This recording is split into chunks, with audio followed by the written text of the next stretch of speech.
Halo guys, senang banget kita bisa ketemu lagi kali ini di Pharma Podcast. Kali ini apa sih tema yang akan kita bahas? Nah, temanya jauh-jauh dari farmasi tapi masih ada hubungannya dengan duit-duitan. Wah, menarik kan? Tema kali ini adalah farmakoekonomi.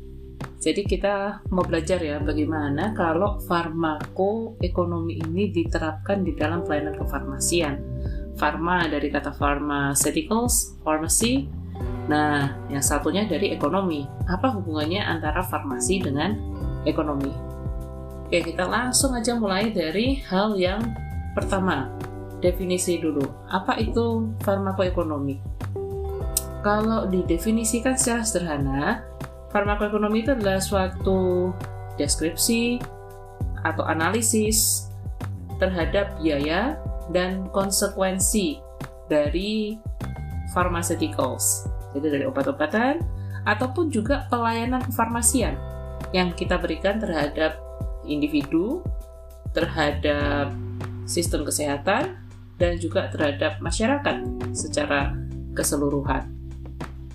Cost dan konsekuensi yang dimaksud itu biasanya termasuk di dalam penilaian secara ekonomi dan juga secara humanistik. Ada lagi istilah yang lain, yaitu adalah outcome research. Apa bedanya farmakoekonomi dengan outcome research? Kalau outcome research itu sifatnya dia lebih luas.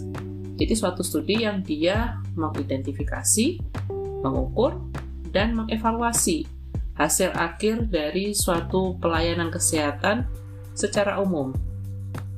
Di mana di situ tidak hanya efek klinis yang diukur, tetapi juga outcome dalam bentuk outcome ekonomi dan juga outcome humanistik. Contohnya adalah status fungsional, kesehatan kita, dan juga kepuasan konsumen terhadap pelayanan yang diberikan. Jadi, kalau outcome research itu umumnya seluruh outcome dari pasien tersebut ikut untuk diukur. Jadi, outcome research itu lebih luas cakupannya dibandingkan farmakoekonomi. Nah, terkait hal ini, ada suatu model yang kita kenal yang namanya model ECHO. ECHO. Singkatan dari apa? Economic, Clinical, Humanistic, Outcome. Jadi model ECHO ini dia mengorganize seluruh outcome yang mungkin timbul akibat pelayanan kesehatan dalam 3 dimensi yang berbeda. Dimensi klinis, dimensi ekonomi, dan dimensi humanistik. Kalau dimensi ekonomi, itu yang dibicarakan adalah terkait dengan biaya atau cost secara direct, indirect, dan intangible. Seluruh cost ini dibandingkan dengan konsekuensi dari alternatif terapi medis yang dapat diperoleh oleh pasien tersebut. Yang kedua adalah clinical outcome.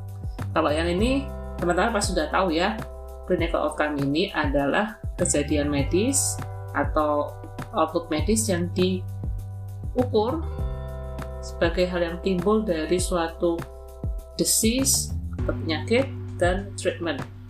Nah, biasanya ini kita ukur pada pasien setiap hari secara rutin atau juga sebagai tahapan akhir ya yang kita ukur pada uji klinis obat. Nah, yang ketiga adalah outcome humanistik. Outcome humanistik ini bicara tentang konsekuensi dari penyakit ataupun treatment terhadap status fungsional pasien atau quality of life yang kita ukur dalam beberapa dimensi. Contoh dari outcome humanistik adalah fungsi fisik, fungsi sosial, persepsi terhadap kesehatan, dan juga kesejahteraan. Jadi ada irisan ya antara ekonomi, klinis, dan humanistik. Nah, kita bahas lebih lengkap ya, satu persatu dari 3 macam outcome ini. Kita mulai dari yang pertama, outcome ekonomi. Kalau dari sisi klinis, biaya apa saja yang termasuk? Ya, yang termasuk adalah biaya langsung pelayanan kesehatan pada setiap treatment yang diberikan. Jadi, bisa jadi biaya obat, biaya laboratorium, biaya pelayanan emergensi di IGD, kemudian juga biaya rawat inap, dan juga biaya perawatan ulang akibat kegagalan terapi. Nah, ini masuk ke outcome ekonomi. Kalau biaya dari segi humanistik, dari segi humanistik secara ekonomi itu ada biaya yang timbul, yaitu biaya tidak langsung atau indirect cost, juga biaya produktivitas yang berkaitan dengan waktu yang hilang dari kita akibat kita nggak kerja. Dan yang ketiga adalah direct non-medical cost. Nah, biaya ini timbul karena kalau kita ke rumah sakit, kita kan butuh transport, ya, atau kita perlu ke tempat dokter untuk treatment. Nah, itu juga semuanya masuk ke biaya medik tidak langsung. Kalau outcome humanistik, ini juga ada beberapa. Hal ini bisa terkait dengan efek samping obat, kemudian dengan efikasi atau effectiveness, kemudian juga patient's willingness to pay atau ability to pay. Maksudnya apa? Maksudnya mungkin obat yang bagus harganya 50.000, tapi pasien hanya mau bayar tidak lebih dari 30.000. Itu namanya willingness to pay atau ability to pay. Itu juga harus diperhitungkan. Kemudian ada ketaatan terhadap terapi atau adherence to treatment, atau kita bisa juga bilang compliance, tapi kalau adherence itu lebih sifatnya lebih sukarela ya pasiennya. Kemudian patient knowledge dan juga dosing schedules dari obat yang diberikan terhadap pasien. Oke, secara lebih jelas akan kita perincikan ya. Mulai dari yang pertama terkait dengan cost. Tadi kan bandingkan cost dan consequences. Jadi kita akan mengassess bagaimana masing-masing itu diukur. Cost atau biaya itu adalah resources yang dikonsumsi dari suatu program atau terapi alternatif. Jadi kalau kita melakukan suatu program terkait dengan kesehatan atau kita memberikan terapi alternatif, ya itu bisa masukkan definisinya ke cost ini. Cost ini harus diidentifikasi terkait dengan macamnya apa aja, itu harus kita identifikasi di awal penelitian ya. Setelah itu kita juga harus memilih perspektif atau sudut pandang dan juga macam-macam biaya yang masuk ke dalam sudut pandang atau perspektif penelitian tersebut. Nah, macam-macamnya apa aja? Ada beberapa, kita ambil yang utama aja, ada 6. Yang pertama adalah direct medical cost. Direct medical cost ini adalah biaya yang timbul akibat penggunaan dari produk medis atau service yang kita gunakan untuk tidak hanya untuk terapi ya, tetapi juga untuk prevensi atau pencegahan, deteksi penyakit, dan treatment dari suatu penyakit. Contohnya adalah cost yang terkait dengan hospitalization, terkait dengan drugs, kemudian laboratory testing, dan juga supplies. Ada 2 macam, yaitu fixed cost dan variable cost. Oke, ini biasanya yang terkait dengan perspektif rumah sakit ya. Rumah sakit kalau apa aja yang dia keluarin untuk pasien, yaitu duitnya apa aja yang dia keluarin gitu kan untuk pasien tersebut. Oke. Yang kedua adalah direct non-medical cost. Jadi ini adalah biaya yang terkait dengan pelayanan non-medis akibat suatu penyakit, tetapi tidak terkait langsung dengan pembelian pelayanan medis. Jadi kalau yang tadi udah hubungannya dengan pelayanan medis, yang kali ini enggak ya, karena makanya itu dikasih nama direct non-medical cost. Contohnya apa? Contohnya kita perlu makan makanan khusus karena penyakit kita, special food, which is more expensive ya than the ordinary food. Kemudian transportasi kita ke healthcare atau ke tempat family care itu juga masuk ke direct non-medical cost. Yang ketiga adalah indirect cost, biaya tidak langsung. Biaya tidak langsung ini muncul akibat morbiditas dan mortalitas akibat penyakit ataupun kesakitan yang kita alami. Misalnya, biaya akibat kita kehilangan produktivitas atau kita mati sebelum pada waktunya. Ada dua metode, ada human capital method, ada yang kedua adalah willingness to pay. Yang keempat, biaya intangible atau intangible cost, biaya tidak teraba. Ini terkait dengan pain atau penderitaan, sakit, nyeri, segala hal yang membuat kita sedih, dan hal-hal lain yang tidak terkait outcome non-finansial ya. Hal ini diakibatkan oleh penyakit atau pelayanan kesehatan. Makanya dia ngomong sebagai biaya tidak teraba. Next, ada incremental cost.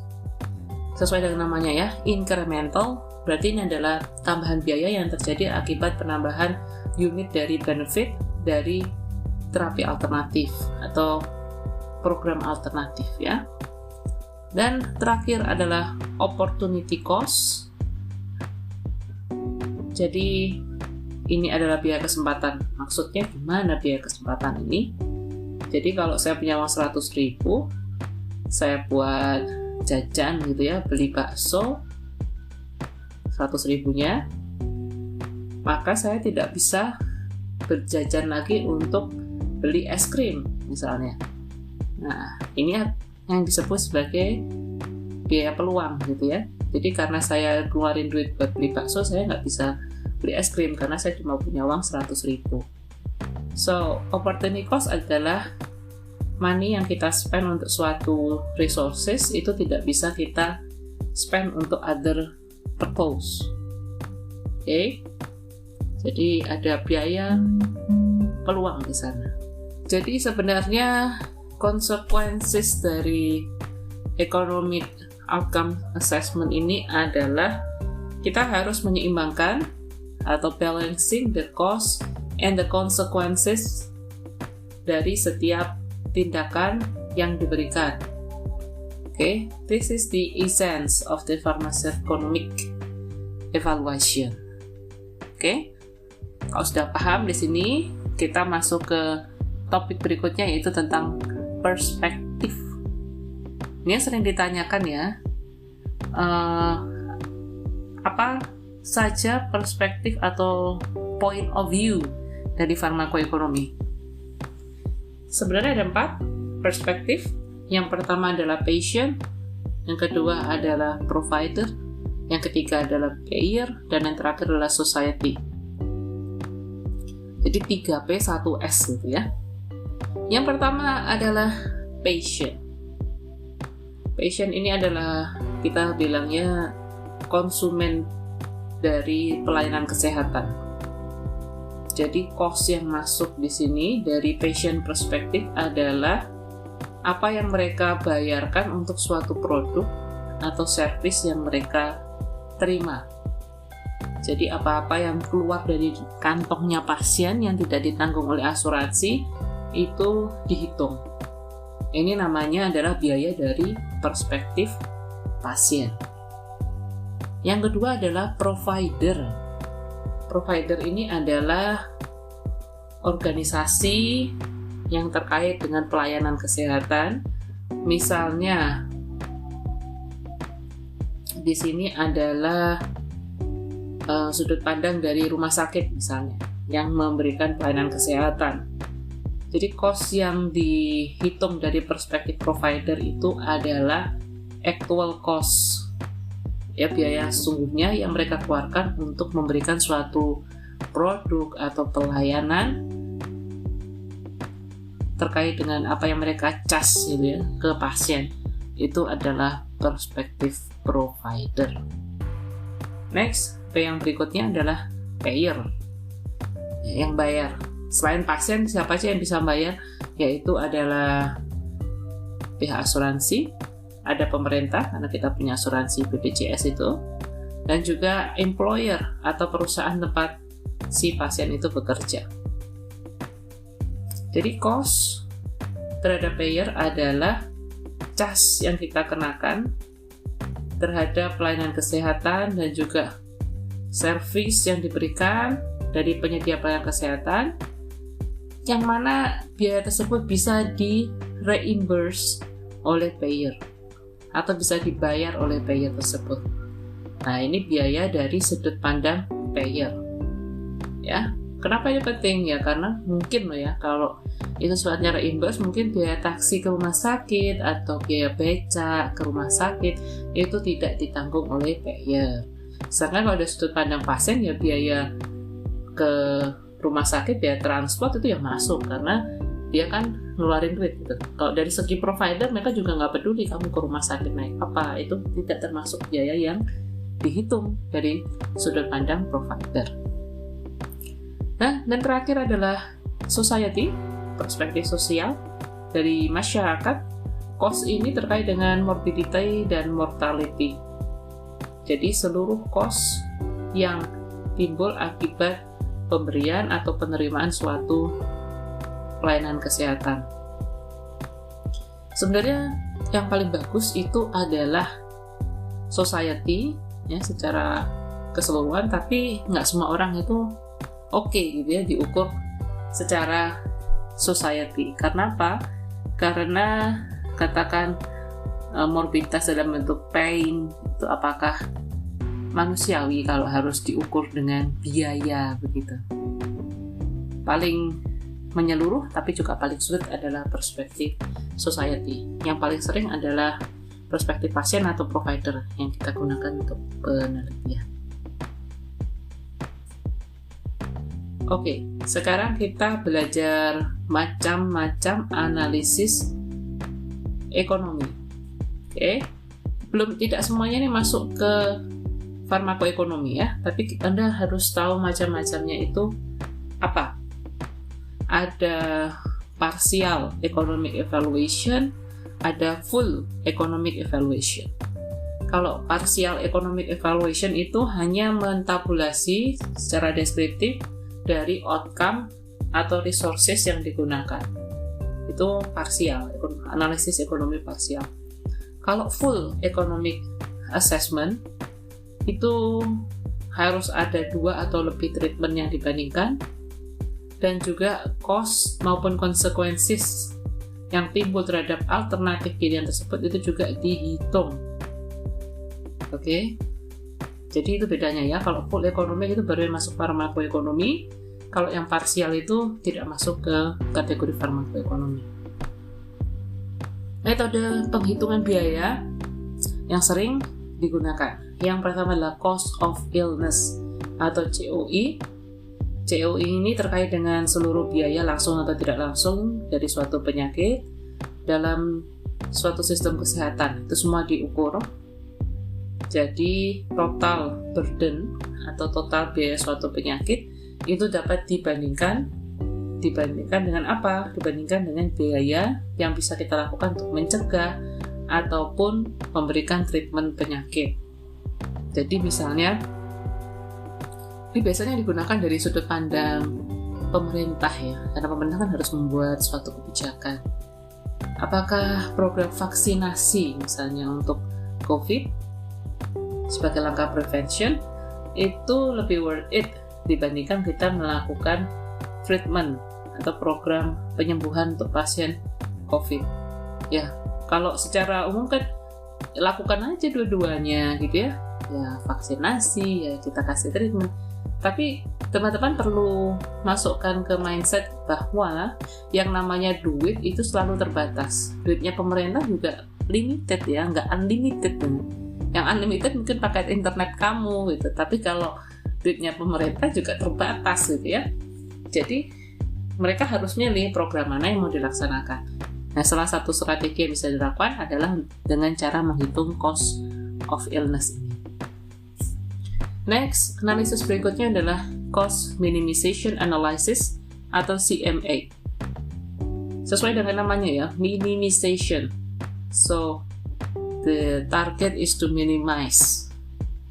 Jadi, analisis ini membandingkan cost atau biaya dari 2 atau lebih treatment alternatif yang dia bisa menunjukkan ekivalensi di dalam outcome terapeutiknya. Jadi, misalnya membandingkan 2 macam obat yang dua-duanya sudah lolos uji bioekivalensi. Misalnya obat paten dan obat generik, atau obat inovator, dengan obat paten, dengan obat generik, semuanya itu memberikan outcome terapeutik yang sama, maka Anda bisa gunakan cost minimization analysis. Jadi nanti luarannya adalah total cost per treatment alternatif. Tujuan dari analisis ini adalah kita membandingkan antara 2 macam obat mana yang lebih murah ya. Contoh dalam bidang lain mungkinnya ini yang supaya teman-teman lebih paham lagi ya. Misalnya saya beli minyak goreng. Minyak goreng itu ya gitu-gitu aja gitu. Secara outcome-nya digunakan untuk menggoreng, sama-sama crispy, sama-sama enak. Maka ya kita pilih yang lebih murah lah minyak gorengnya, harga per liternya. Ini namanya cost minimization analysis. Karena sudah pasti outcome-nya sama. Oke, next ada cost benefit analysis. Jadi ini akan membandingkan cost dan benefit dari suatu treatment alternatives atau suatu treatment program, bisa juga kedua-duanya ini yang penting adalah didefinisikan sebagai unit moneter. Hasilnya nanti adalah cost benefit ratio atau net cost atau benefit. Contohnya, misalnya harga suatu terapi, misalnya kita gunakan misalnya kita kasih terapi COVID lah. Per satu orang itu biaya untuk terapi COVID katakan 1 juta, dan outcome dari treatment tersebut kita hargai misalnya 10 juta. Maka cost benefit ratio adalah 10 juta dibagi 1 juta. Artinya 10 benefit yang bisa diberikan setiap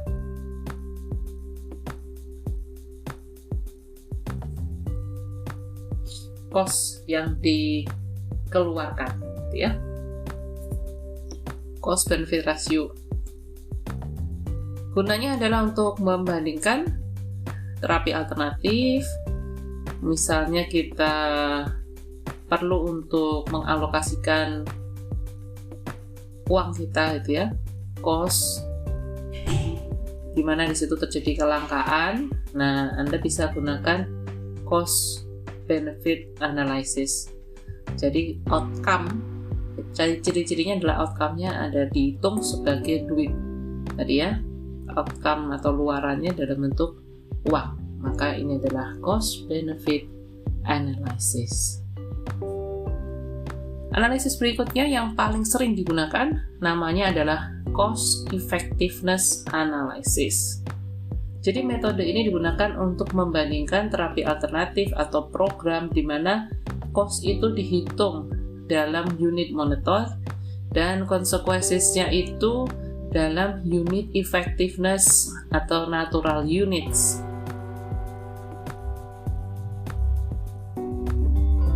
Jadi cost effectiveness analysis ini dilakukan dalam 3 hal. Ini diingat-ingat ya, tidak semuanya itu perlu kita lakukan cost effectiveness analysis. Hanya jika ada 3 kondisi ini. Pertama, obat atau program atau apapun yang mau kita lakukan itu sebagai alternatif, dia lebih murah dan juga lebih kurang efektif dibandingkan terapi atau program sebelumnya, gitu ya. Lebih murah, kurang efektif. Yang kedua, lebih mahal, tapi dia juga memberikan benefit yang lebih.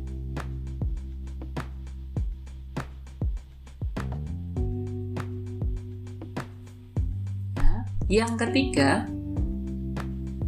dia lebih murah, tapi dia sama efektifnya dengan yang sebelumnya. Jadi dia lebih murah, tapi dia kurang efektif, atau dia lebih mahal, tapi dia juga lebih efektif. Nah, ini kita perlu melakukan cost effectiveness analysis.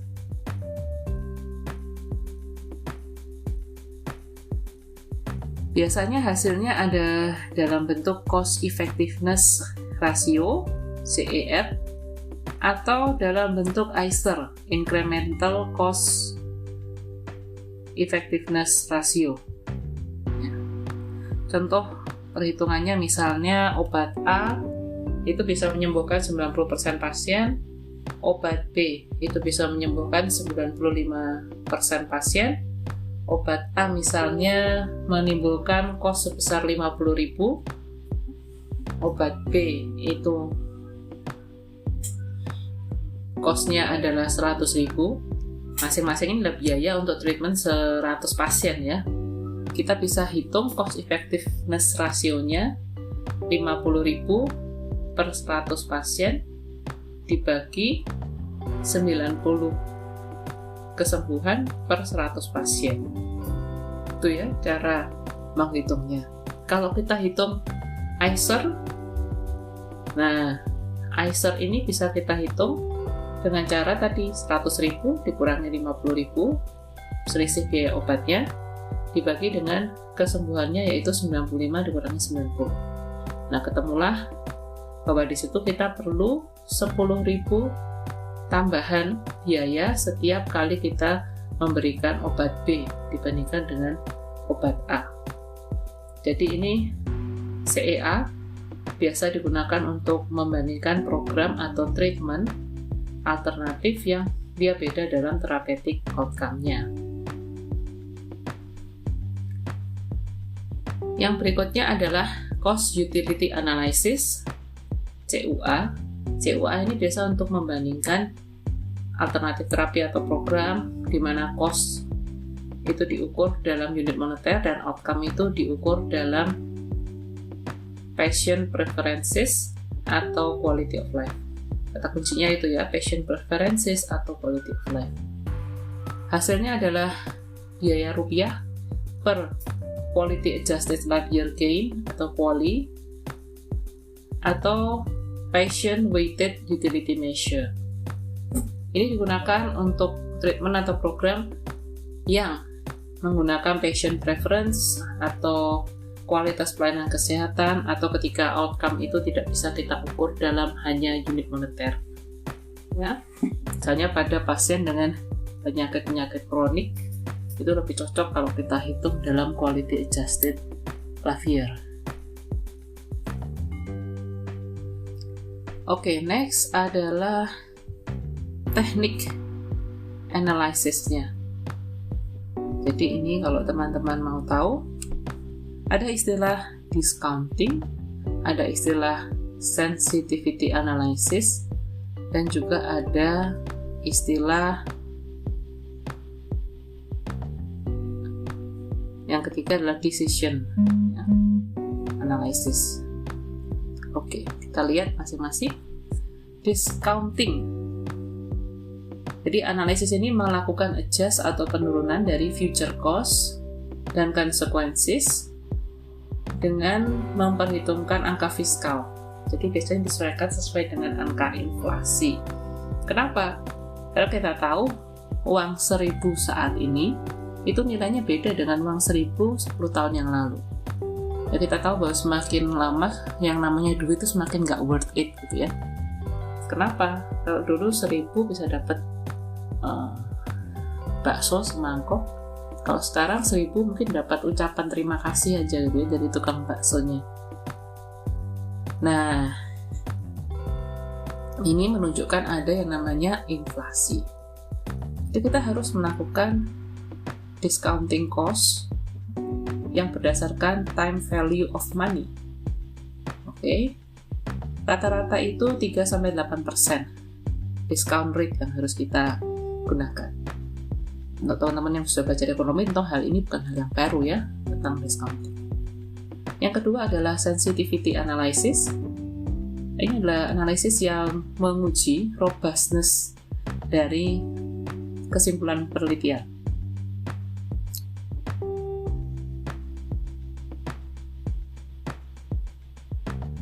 Variabel yang kita uji, misalnya persen efikasi atau effectiveness, atau insiden dari adverse drug reaction, atau cost yang paling dominan. Nah, ini semuanya dilakukan di sensitivity analysis. Yang ketiga adalah decision analysis. Decision analysis ini digunakan untuk mengambil keputusan, untuk memilih ya antar treatment atau program alternatif, biasanya menggunakan pohon keputusan, decision tree.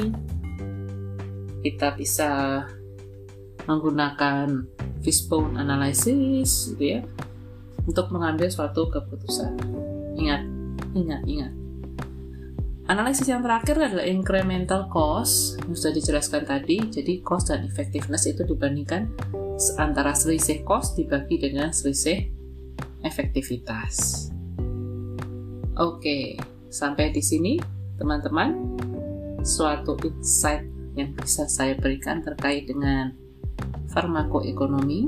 Mudah-mudahan apa yang saya sampaikan di sini bisa bermanfaat untuk teman-teman yang baru saja belajar farmakoekonomi. Secara lengkapnya teman-teman bisa mencari sumber yang lain, atau nanti akan saya jelaskan di video berikutnya. Terima kasih sudah mendengarkan. Sampai jumpa di podcast berikutnya. Ciao.